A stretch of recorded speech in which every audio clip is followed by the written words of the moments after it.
Chosen one, listen carefully. I carry an urgent message today, and this message is not for everyone. This is not for those who walk casually, doubting God, mocking faith, or chasing the noise of the world.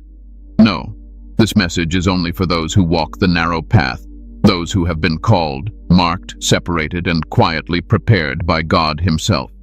If you are not walking with God, this message will not stay with you.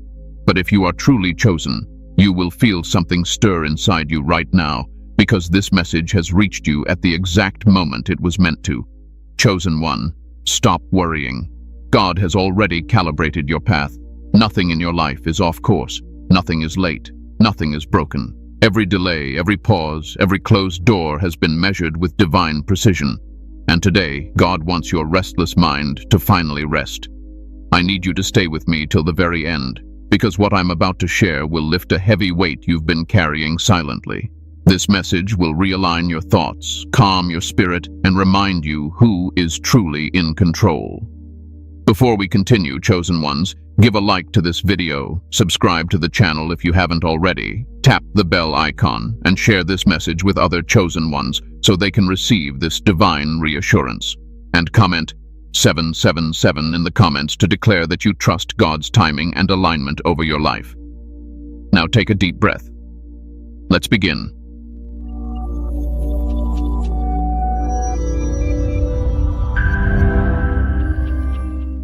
Why you've been worrying. The burden of the chosen mind. Chosen one, let me speak to you plainly, the way a wise father would sit you down and look you in the eyes. You've been worrying not because you lack faith, but because your mind carries weight most people never have to carry. You see deeper, you sense more, you notice what others ignore, and that alone can feel heavy. You were never designed to live on the surface of life. Your mind doesn't skim, it dives. While others are distracted by comfort, entertainment, and temporary satisfaction, your thoughts wander into purpose, destiny, meaning, and responsibility. That is not a flaw, that is a mark. But when a deep mind lives in a shallow world, tension is inevitable. You worry because you feel responsible for things you haven't even been shown yet. You worry because your spirit knows there is more ahead, but your eyes cannot see it clearly. And when vision delays, the mind tries to fill the gap. That's when worry creeps in, not because God is absent, but because you are trying to carry tomorrow with today's strength. Chosen ones often mistake awareness for anxiety. You are alert, not afraid. You are vigilant, not faithless. But the enemy loves to twist vigilance into worry. He whispers, if you don't think about it constantly, you'll miss it. If you relax, everything will fall apart. That is a lie, a subtle one, but a lie nonetheless. You worry because you care deeply about your calling, about not wasting time, about doing right by God, about not failing the assignment placed on your life. But hear me clearly now. God never asked you to carry the outcome. He only asked you to walk in obedience. Outcomes are His responsibility, not yours. Another reason you worry is because you've outgrown old versions of yourself, but you haven't fully stepped into the new one yet. That in-between space can feel unstable.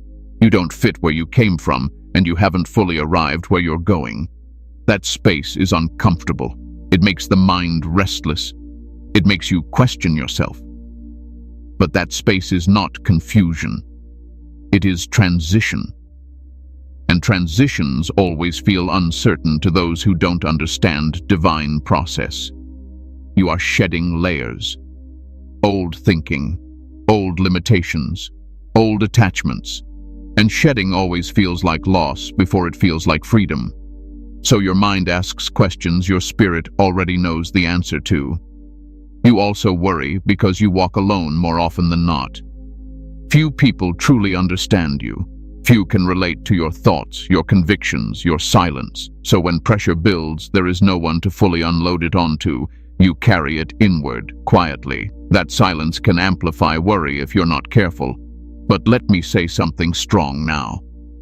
Your worry is not a sign that something is wrong with you.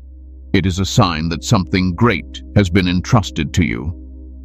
Ordinary minds don't wrestle with destiny. Ordinary souls don't feel the weight of alignment. Ordinary people don't question their path this deeply. Yet here is where I correct you with love and authority. Worry becomes dangerous when it turns into self-doubt, when it convinces you that you must constantly manage what God has already mapped. That is when the burden becomes too heavy, because you were never designed to be the architect. You are the vessel. Chosen one, God sees your mental fatigue. He sees the nights you replay conversations, the moments you wonder if you're behind, the silent fear of missing your moment. But God is not threatened by time, and neither is your calling. Your path does not require your anxiety to function. It requires your trust. Worry feels productive because it gives the illusion of control. It makes you feel like you're doing something, but in truth, it drains clarity. It clouds hearing. It tightens the spirit, and a tight spirit cannot move freely with God. Let me ground you now. If God calibrated your path, then worry is unnecessary.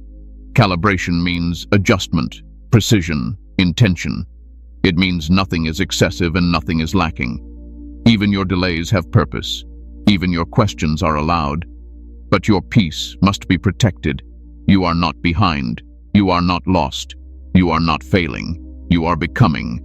And becoming often feels uncomfortable to the mind before it feels powerful to the soul. So take this truth with you into the next part. You've been worrying because you're chosen. But you don't have to keep worrying to remain chosen. God has already accounted for everything you're afraid of.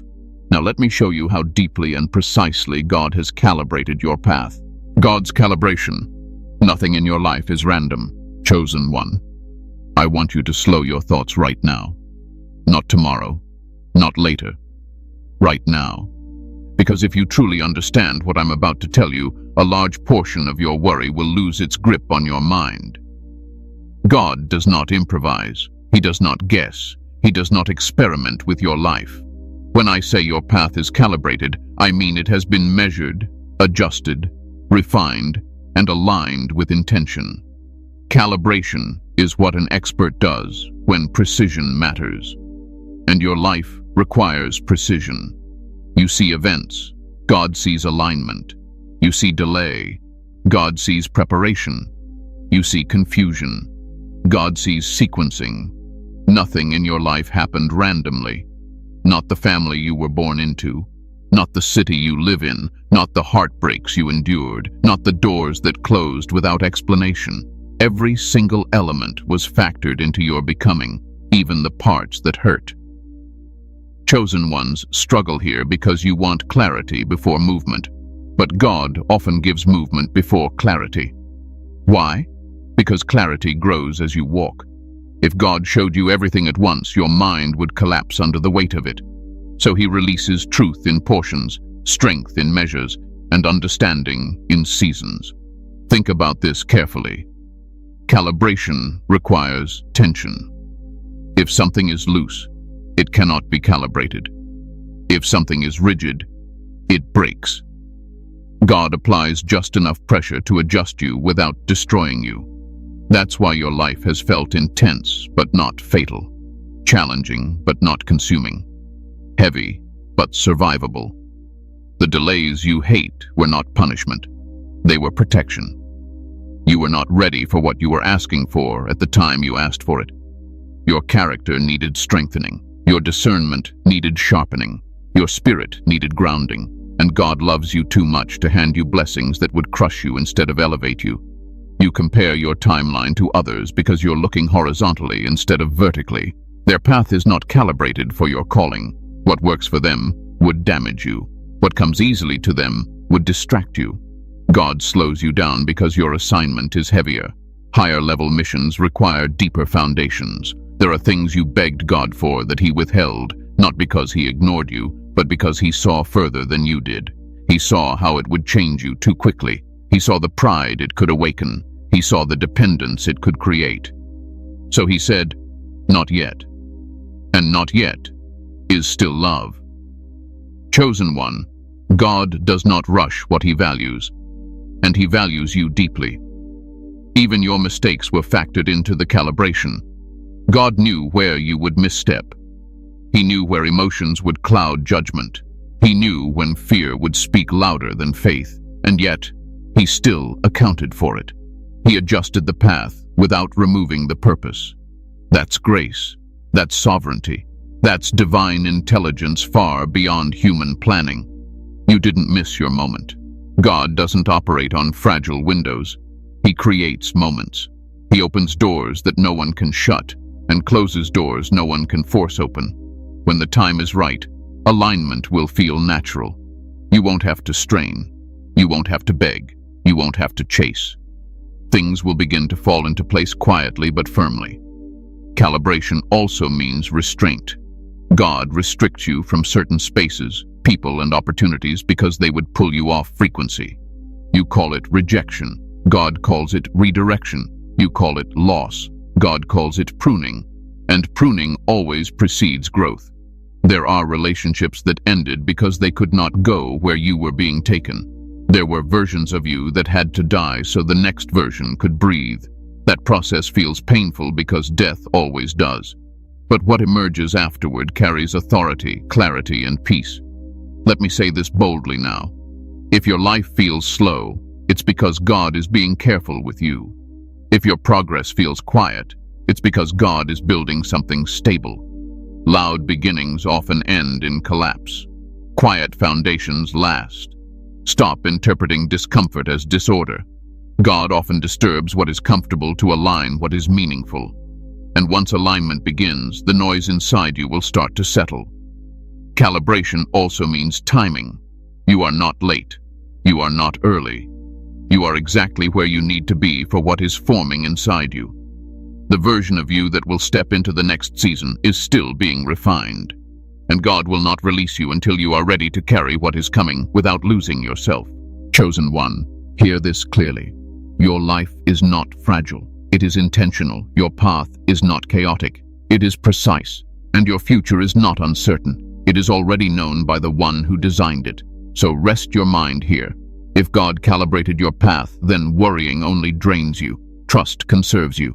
And in the next part, I will explain why God often does his deepest work in silence, even when you feel forgotten. And understand this as well, chosen one. Calibration also includes timing your emotional maturity. God is not only aligning events around you, he is aligning you within yourself.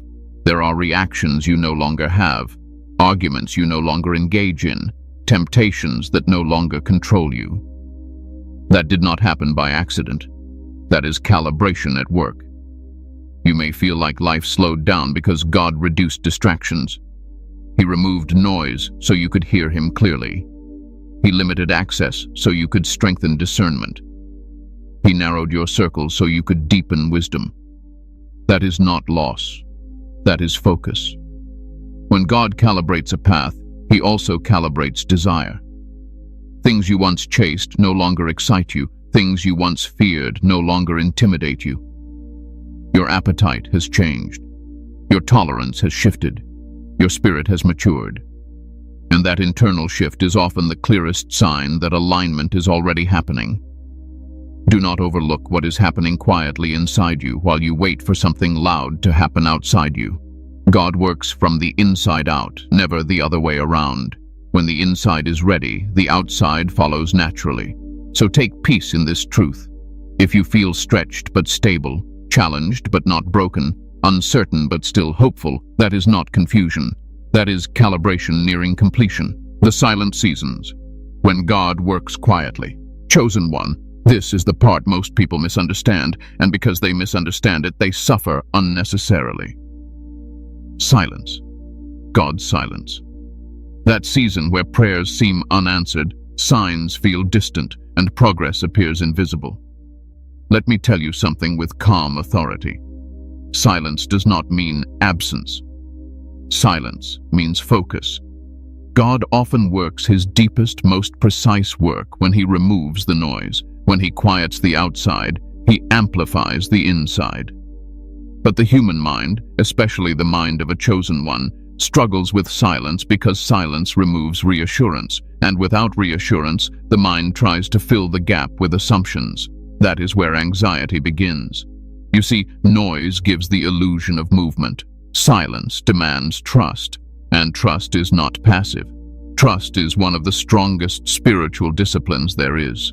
When God goes quiet, He is not testing your patience. He is strengthening your hearing. He wants you to recognize His presence without constant confirmation. The silent season is where God dismantles dependence on external validation. No applause, no recognition, no visible progress. Just you, your thoughts, and your faith. That's uncomfortable, but it's necessary. Because anything built on constant affirmation will collapse under pressure. Think about this. God hid Moses for years before calling him publicly. David was anointed long before he was crowned. Jesus lived quietly before he ministered powerfully. Silence always precedes impact. Always. You feel forgotten because God is protecting you from premature exposure. If He revealed you too early, people would see the gift before the foundation. And gifts without foundation attract attack. God hides what He values until it can stand. In silence, God removes what cannot go with you. Old mindsets, old fears, old attachments, even old versions of faith that were shallow or conditional. Silence strips you down so you can be built correctly. And yes, stripping hurts, because identity gets tangled in familiarity. When God removes familiarity, the soul panics before it understands. You've asked, why am I not seeing results? Because results come after roots. You don't applaud roots. You don't photograph roots. But without them, nothing stands. Silence is where roots grow. Another reason silence feels heavy is because God is teaching you discernment. When everything is loud, it's easy to mistake emotion for instruction. But in silence, you learn the difference between impulse and direction. You learn to sit with a thought before acting on it. You learn restraint, and restraint is power. Chosen one, God is not punishing you by withholding answers. He is maturing you so you can handle answers without being overwhelmed. Some truths require strength to carry. Some blessings require discipline to maintain. Silence prepares you for both. You may feel like nothing is happening, but something is always happening. Character is being refined, patience is being strengthened, faith is being deepened, and clarity is forming beneath the surface. You just can't see it yet. Let me say something firm now. If God truly abandoned you, you would feel empty, not restless. Restlessness means there is movement within you. It means something is forming. Dead things don't wrestle. Growing things do. Silence also exposes what distracts you. When noise is removed, your habits become visible. Your coping mechanisms surface. Your dependencies reveal themselves. God does this not to shame you, but to heal you. He cannot heal what you refuse to see. And here is the part that will calm you if you let it. God does not waste silent seasons. He does not extend them unnecessarily. He ends them precisely when the work is complete. Not when you demand it, not when you feel ready, but when you actually are ready. You are not stuck, you are being steadied, you are not delayed, you are being fortified, and the silence will break, not with chaos, but with clarity. When God speaks after silence, it is decisive. Directions become simple, moves feel natural, peace accompanies action. That is how you know the season has shifted. Until then, rest your spirit. Silence is not the absence of God. It is the presence of His hand working carefully, quietly, intentionally. And in the next part, I will show you why this silence often creates isolation, and why isolation is not rejection, but assignment. There is another truth about silent seasons that most never consider. Silence recalibrates your inner voice. When God removes constant direction, constant signs, and constant reassurance, He is teaching you to recognize His guidance within you, not as noise, not as pressure, but as quiet knowing. Chosen one, this is where spiritual maturity is formed. When you no longer panic in uncertainty, when you no longer rush to fill space with distraction, when you can sit with unanswered questions and still remain anchored. That is not weakness, that is strength. Silence also breaks emotional dependency. It forces you to stop leaning on people who cannot support your calling. It reveals who was a crutch and who was truly aligned. And while that realization can sting, it ultimately frees you, because God never intended for people to replace him. You may notice during this season that your desire to explain yourself fades. You speak less. You observe more. You react slower. That is not withdrawal. That is discernment sharpening. You are learning when silence speaks louder than words. And here is something deeply comforting if you let it settle in your spirit. God often speaks loudest through alignment, not instruction. When doors begin to open naturally, when resistance fades, when peace accompanies movement, that is his voice. Until then, the quiet is shaping you into someone who can move without panic, decide without fear, and wait without anxiety. Silence is not empty. It is full of formation. So do not rush God's quiet work. It is producing clarity you will carry for a lifetime. You were never meant to fit in. The isolation of assignment. Chosen one, let me speak to something you've felt but rarely say out loud. The loneliness, the sense that no matter where you go, you never fully belong. You can be surrounded by people and still feel separate, not above them, not better than them, just different. That is not arrogance. That is assignment. You were never designed to blend in. You were designed to stand apart so you could see clearly. When everyone moves with the crowd, vision gets blurred. God separates the chosen so they can observe, discern, and lead without distortion. Isolation is not rejection. It is positioning. From an early stage, you noticed this pattern. Friendships that didn't last, groups that felt draining, environments that once felt comfortable suddenly felt restrictive. You didn't become difficult. You became aware. Awareness creates distance, and distance creates clarity. People often misunderstand chosen ones because you don't operate on emotional impulse alone. You think before you move. You question before you follow. You feel deeply, but you don't express everything. That confuses people who live externally. They may label you distant, cold, or unpredictable, but in truth, you are discerning. Isolation sharpens discernment. When you're constantly surrounded by voices, it's easy to confuse opinions with truth. God removes you from noise so you can hear him without interference. This is why certain relationships ended without explanation. Not because you were wrong, but because they could not go where you were being taken. There are seasons where God intentionally reduces your social circle. He limits access to your time, energy, and emotions. That feels painful at first, because humans crave connection. But God prioritizes alignment over comfort. The wrong connection at the wrong time can derail years of preparation. You've likely noticed that superficial conversations no longer satisfy you. Small talk drains you. Performative relationships feel hollow. You crave depth, meaning, substance. That craving is not unrealistic. It's a reflection of your spiritual capacity. Shallow environments can't nourish deep souls.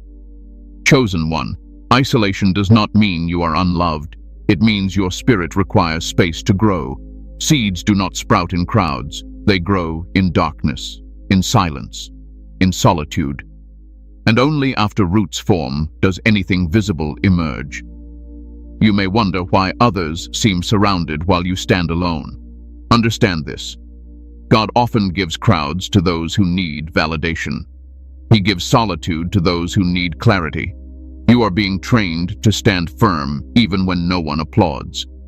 Because one day, your obedience will require courage without consensus. Isolation also reveals strength you didn't know you had. When no one is there to affirm you, you learn to stand on conviction. When no one agrees with you, you learn to trust what God showed you. That internal confidence is priceless. It cannot be taught. It can only be built in solitude. Let me correct a harmful thought you may carry. Isolation is not a sign that something is wrong with you. It is often a sign that something is right. You outgrew a space, and instead of shrinking to fit it, God moved you out of it. And yes, there are moments when isolation hurts, when you want to be understood, when you want companionship, when you want someone to truly see you. God sees that desire, and He is not ignoring it, but He is careful with who He allows close to you. Chosen ones are not protected because they are fragile. They are protected because they are valuable. Not everyone has the heart, maturity, or integrity to walk closely with someone carrying divine assignment. Isolation teaches you boundaries. It teaches you when to engage and when to retreat. It teaches you that access to you is sacred, not casual. And that lesson will protect you long after this season ends. This season will not last forever. God does bring aligned people at the right time. People who recognize your depth without trying to change it. People who don't drain you but strengthen you. But before that, you must learn to stand whole on your own. Chosen one, stop interpreting isolation as abandonment. It is refinement. It is preparation. It is God saying, I trust you enough to walk alone for now. And in the next part, I will show you how to release the need for control, because control is often what keeps worry alive even when God is already moving. There is something else isolation teaches you, chosen one, and it is one of the hardest lessons of all. It teaches you to stop seeking permission to be who God called you to be. When you walk alone, there is no crowd to approve or disapprove. There is only obedience.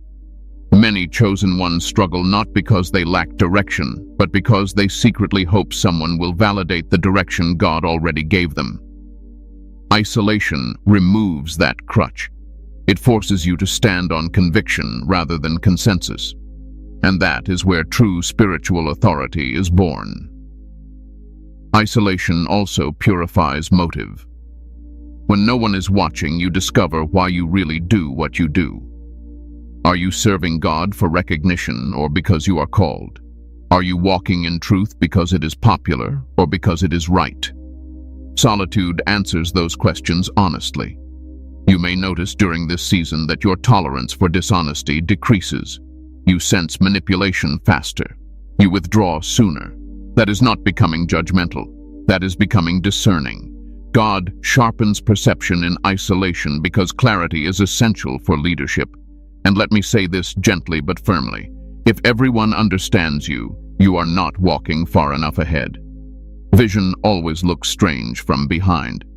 Those meant to follow will recognize it in time. Those not meant to walk with you will drift away naturally. Isolation is also where you learn to enjoy your own company, to sit with your thoughts without fear, to find peace without distraction. That internal stability will become your anchor when responsibility increases. So do not rush to escape this season. Do not force connection where God has ordained separation. Solitude is not a curse. It is a classroom, and you are learning lessons that will sustain you long after the crowd arrives. Letting go of control, the moment worry loses power. Chosen one, this is where many strong souls struggle the most. Control, not because you are arrogant, not because you don't trust God, but because you have learned, often through pain, that if you don't stay alert, things fall apart. So you monitor everything, you analyze every outcome, you replay conversations, you plan for every possibility, and slowly, without realizing it, vigilance turns into control. Let me say this clearly and calmly. Control is not the same as responsibility. Responsibility is obedience. Control is fear wearing the mask of wisdom. You were never called to manage every outcome. You were called to steward your heart, your choices, and your obedience. Everything beyond that belongs to God. When you try to manage what God already governs, worry becomes inevitable, because you are carrying weight you were never designed to hold. Control feels safe because it creates the illusion of predictability. It makes you feel prepared. But control tightens the spirit. It keeps you mentally tense, emotionally guarded, spiritually restless, and a tense spirit cannot flow freely with God. Chosen one, God does not require you to be tense to be faithful. He requires you to be surrendered.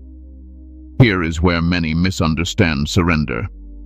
They think surrender means passivity, doing nothing, caring less, letting life happen.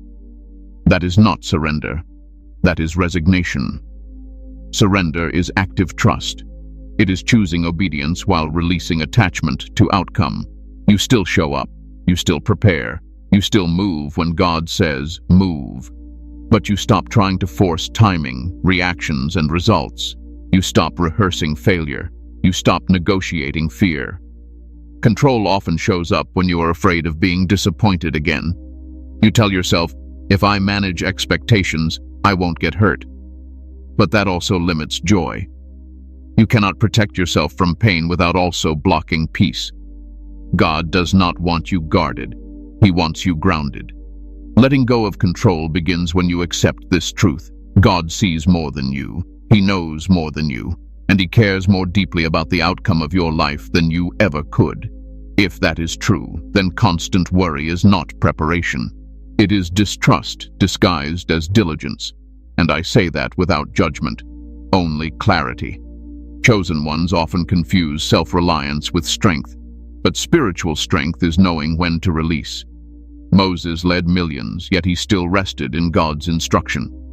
David fought battles, yet he still waited on God's timing. Strength without surrender leads to burnout.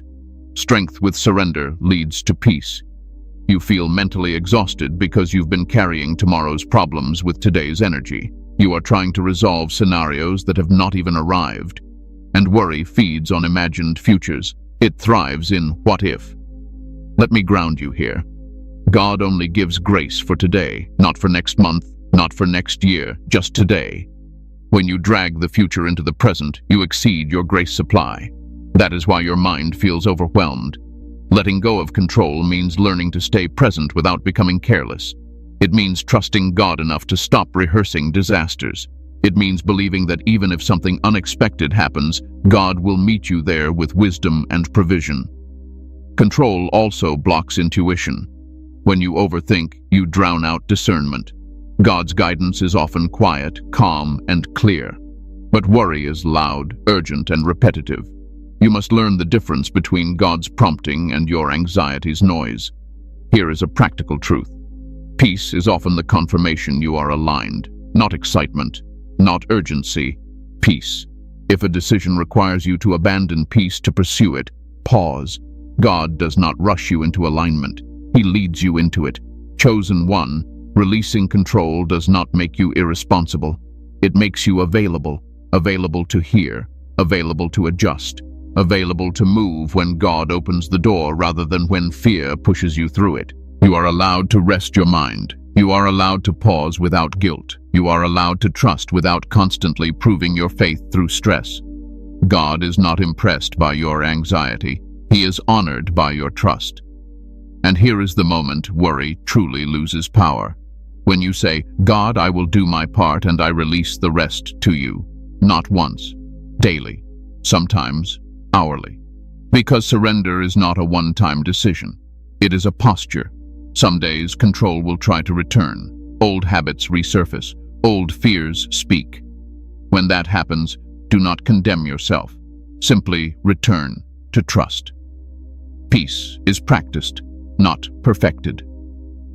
Chosen one, your life does not require constant monitoring to succeed. It requires alignment. And alignment flows best when the mind is calm and the spirit is open. You are not letting go because you are weak. You are letting go because you are wise enough to know what was never yours to carry. And in the next part, I will show you what begins to happen when the calibrated path activates and why movement suddenly feels lighter when worry releases its grip. There is another layer to releasing control that many chosen ones overlook. Control often comes from a deep sense of responsibility that formed early in your life. You learned to stay alert because you had to. You learned to anticipate because no one else would. That survival skill once protected you, but now it is exhausting you. God is not asking you to forget where you came from. He is asking you to stop living as if you are still there. The strategies that kept you safe in past seasons may now be limiting your peace in this one. Letting go of control does not mean becoming careless. It means becoming present. When you are present, you respond instead of react. You listen instead of assume. You move with clarity instead of urgency. Presence is where peace lives. You do not need to predict every outcome to be prepared. You need to stay connected. God adjusts your path in real time. He does not require you to anticipate everything in advance. So when your mind starts racing, gently bring it back. Not with force, with trust. Remind yourself, I am guided, I am protected, I am aligned. Say it until your body believes it. Control weakens when trust becomes your default, and trust grows strongest when you allow yourself to rest, even while the journey continues. What happens next when the calibrated path activates? Chosen one, this is where anticipation replaces anxiety. Not the restless kind of anticipation that keeps you tense, but a quiet expectancy that settles deep in your spirit. When the calibrated path begins to activate, things don't explode all at once. They align, subtly, naturally, intentionally. The first thing you will notice is internal. Before anything changes on the outside, something stabilizes within you. The constant urgency fades. The need to explain yourself disappears. You stop forcing clarity and start recognizing it when it arrives. Peace becomes familiar. That is not coincidence. That is alignment. When God activates a calibrated path, confusion gives way to simplicity. Decisions that once felt overwhelming begin to feel obvious. You won't have to overanalyze every step. You will know when to move and when to wait. Not because someone told you, but because your spirit recognizes the timing. Another sign is that resistance decreases, not because challenges vanish, but because opposition loses its power to drain you. Things that once triggered fear now feel manageable. You stop interpreting every obstacle as a threat. You understand that resistance is not rejection. It is refinement nearing completion. You may notice doors opening without struggle. Conversations happen naturally. Opportunities align without manipulation. You are no longer chasing what once consumed your thoughts. Instead, what is meant for you begins to recognize you. This is how divine movement works. It attracts rather than exhausts. When the path activates, you also become selective without guilt. You stop engaging in spaces that pull you off frequency. You say no without over-explaining. You protect your energy without apologizing. That is not selfishness. That is stewardship. There will be moments when you look back and realize how much unnecessary worry you carried. Not with regret, but with relief. You'll see how things unfolded in ways you could never have planned, and you'll understand why God didn't rush you, why He didn't answer everything at once, why He kept certain things hidden until the right moment. Another shift happens in how you experience time. You stop feeling behind, you stop racing invisible deadlines, you realize that urgency was never coming from God. Alignment slows you down just enough to move accurately, and accuracy always outruns speed in the long run. Chosen one, when the calibrated path activates, your confidence becomes quiet. You don't need to announce your moves. You don't seek validation. You trust the process because you can feel it working. That inner assurance becomes your anchor. You will still face moments of uncertainty, but they won't destabilize you. You will still have questions, but they won't consume you, because worry no longer runs the system. Trust does. And here is something important to understand. Activation does not always look dramatic. Sometimes it looks like peace where there used to be panic, clarity where there used to be noise, stability where there used to be chaos. Those shifts matter more than any visible breakthrough. When God activates your path, He does not remove responsibility. He removes unnecessary pressure. He does not eliminate effort. He removes force. You still participate, but you no longer strive. You may feel a renewed sense of purpose, not loud, not rushed, just steady. That is how you know you're aligned. Purpose does not demand your exhaustion. It strengthens you. So if you're sensing a calm you didn't have before, honor it. If you feel less reactive, trust it. If your mind feels quieter, protect it. These are not signs of stagnation. They are signs of movement in the right direction. Chosen one, you are closer than you think. Alignment often arrives quietly, so those who are not paying attention miss it. But you are paying attention now, and that awareness will guide you into what comes next. In the next part, I will show you how to stay grounded once alignment begins, because peace must be maintained just as intentionally as it is received. Another thing you will notice when the calibrated path activates is how differently you respond to pressure. Situations that once would have sent your mind into overdrive now meet a calmer version of you. You pause. You breathe. You listen before reacting. That is not you becoming passive. That is you becoming grounded. Alignment strengthens your emotional regulation. You no longer feel pulled in 10 directions at once. Your thoughts organize themselves naturally. Your priorities become clearer. You stop overcommitting. You stop explaining your boundaries. And most importantly, you stop doubting your instincts. Chosen one, this is a major shift, because self-doubt was never humility. It was interference. When alignment takes hold, confidence emerges quietly. You trust your discernment. You trust the timing. You trust yourself because you trust God. You may also notice that certain struggles simply lose relevance. Things that once felt urgent no longer demand your attention. Not because they resolved, but because you outgrew the version of yourself that was affected by them. Growth doesn't always fix problems. Sometimes it makes them irrelevant. Another sign of activation is patience without frustration. You can wait without resentment. You can pause without fear of missing out. You understand that what is meant for you cannot pass you by. That realization alone releases immense mental pressure. There may be moments when life still feels quiet, and you wonder if anything is really happening. But now, the quiet feels different. It feels intentional instead of empty. You sense movement beneath the surface, like standing on solid ground rather than shifting sand. God also begins to confirm alignment through repetition. You hear the same message from different sources. You feel nudged in the same direction repeatedly, not loudly, gently, consistently. Confirmation becomes subtle because your discernment is sharper. And here is something deeply reassuring.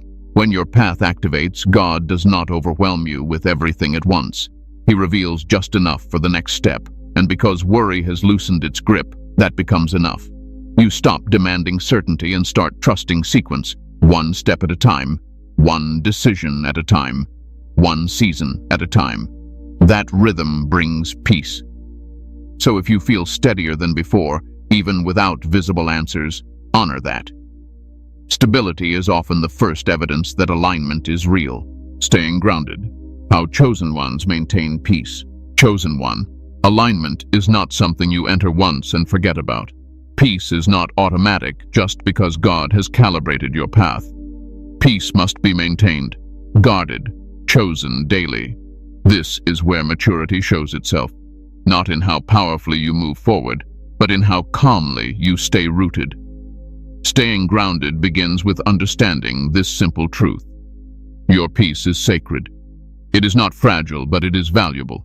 And valuable things require protection. Not from the world alone, but from your own tendencies to overthink, overextend, and overexplain. You don't lose peace all at once. You leak it. Through unnecessary conversations, through emotional overinvestment, through allowing other people's urgency to override your discernment. Staying grounded means you become selective, not cold. Selective. One of the most important practices for a chosen one is learning when to disengage. Not every thought deserves attention. Not every emotion deserves expression. Not every invitation deserves a yes. Discernment is not about knowing what is right. It is about knowing what is unnecessary. Your mind stays grounded when it has rhythm, rest without guilt, action without rush, reflection without rumination. Many chosen ones struggle because they mistake stillness for laziness. But stillness is where clarity is renewed. God often recalibrates you in moments of rest, not movement. You stay grounded when you return to simplicity. Faith does not need constant complication. Trust does not need constant analysis. The more you complicate spiritual matters, the more peace slips away. God's guidance is rarely chaotic. If something brings confusion, pause. God does not compete with anxiety for your attention. Another key to staying grounded is honesty with yourself. When something drains you, admit it. When something no longer aligns, release it. You are not required to maintain connections, habits, or goals that no longer serve your assignment. Growth requires periodic letting go. You also remain grounded by remembering that your worth is not measured by productivity. You are not valuable because of what you do. You are valuable because of who you are in God. When you forget this, you start striving, and striving always disrupts peace.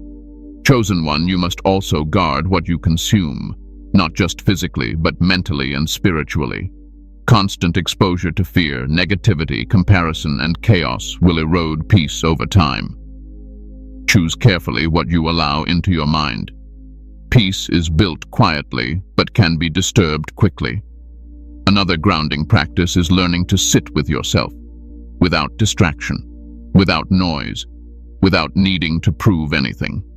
When you can be still without discomfort, you become unshakable, because external chaos loses power over someone who is internally settled.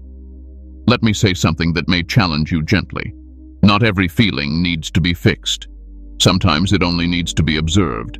Emotions pass when they are not resisted or exaggerated. Staying grounded means you allow feelings to move through you without letting them control you. You also stay grounded by returning often to gratitude, not forced positivity. Grounded gratitude. Awareness of what is steady, even when everything is not. Gratitude anchors the mind in the present, and peace lives in the present, not in imagined futures. Chosen ones often feel responsible for carrying truth, wisdom, and insight. That responsibility can become heavy if you forget to recharge. You are allowed to rest without explanation. You are allowed to step back without apology. Grounded people do not abandon themselves to meet expectations. And remember this: peace does not mean the absence of challenge. It means the presence of stability within challenge. You will still face moments of uncertainty. But when you are grounded, uncertainty does not control you. It informs you.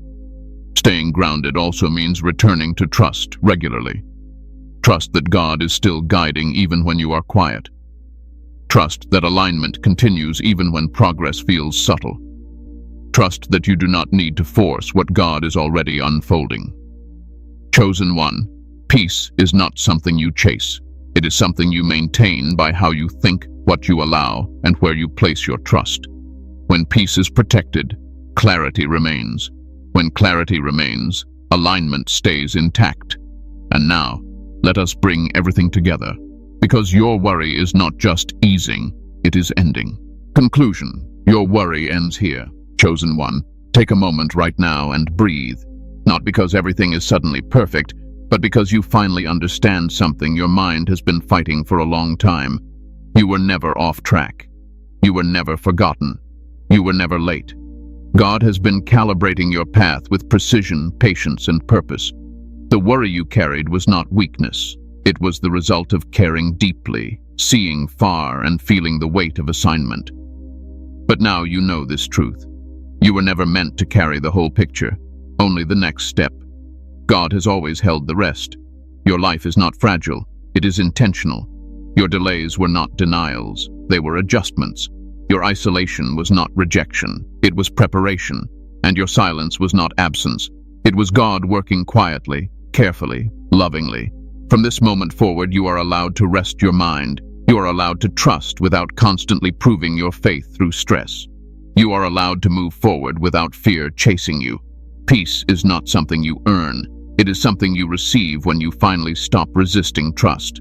When worry tries to return, remember this: if God calibrated your path, then He accounted for every weakness, every delay, every mistake, and every question. Nothing caught Him off guard, and nothing will stop what He has already aligned. Chosen one, you are not becoming someone new. You are returning to who you were always meant to be: calm, grounded, clear, aligned. Before you go, give a like to this video, subscribe to the channel if you haven't already, tap the bell icon, and share this message with other chosen ones who need this reassurance. And comment 777 in the comments to declare that you release worry and trust God's perfect calibration over your life. Walk forward now. Your path is already set. Your worry ends here.